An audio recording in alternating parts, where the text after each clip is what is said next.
இன்னைக்கு நாம கத்திரிக்காய் முருங்கைக்காய் மாங்காய் சாம்பார் எப்படி செய்கிறதுன்னு பார்க்கலாம் வாங்க.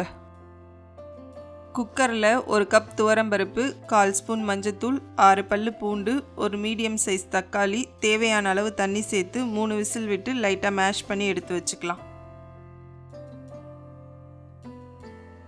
இப்போ ஒரு பேனில் 2 டேபிள் ஸ்பூன் ஆயில், 1 ஸ்பூன் கடுகு, 1/2 ஸ்பூன் சீரகம், 1/4 ஸ்பூன் வெந்தயம், 2 காஞ்ச மிளகாய், 1/4 ஸ்பூன் பெருங்காயத்தூள், கொஞ்சம் கருவேப்பிலை, 1/2 கப் சின்ன வெங்காயம் சேர்த்து நல்லா வதக்கிக்கலாம். கூடவே பாதி தக்காளி ஆட் பண்ணி கலந்து விட்டுக்கலாம். இது கூடவே கட் பண்ணி வச்ச முருங்கைக்காய், கத்திரிக்காய் சேர்த்து வதக்கிக்கலாம். இந்த மாங்காய் வேக லேட் ஆகிறதால நான் இப்பயே சேர்த்துக்கிறேன். நீங்கள் பருப்பு ஊற்றுறதுக்கு கொஞ்சம் முன்னாடி மாங்காய் சேர்த்துக்கோங்க, இல்லைனா கரைஞ்சிடும். இப்போ தேவையான அளவு உப்பு சேர்த்து மிக்ஸ் பண்ணிக்கலாம். கூடவே ஒரு நெல்லிக்காய் சைஸ் புளி கரைச்சல், தேவையான அளவு தண்ணி, 1 டேபிள் ஸ்பூன் குழம்பு மிளகாத்தூள் சேர்த்து 10 மினிட்ஸ் மீடியம் ஃப்ளேமில் மூடி வச்சு குக் பண்ணிக்கலாம்.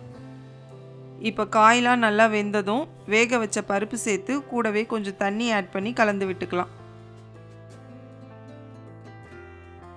பருப்பு கொதிக்கிறப்ப கொத்தமல்லி போட்டு இறக்குனா டேஸ்டியான கத்திரிக்காய் முருங்கைக்காய் மாங்காய் சாம்பார் ரெடி.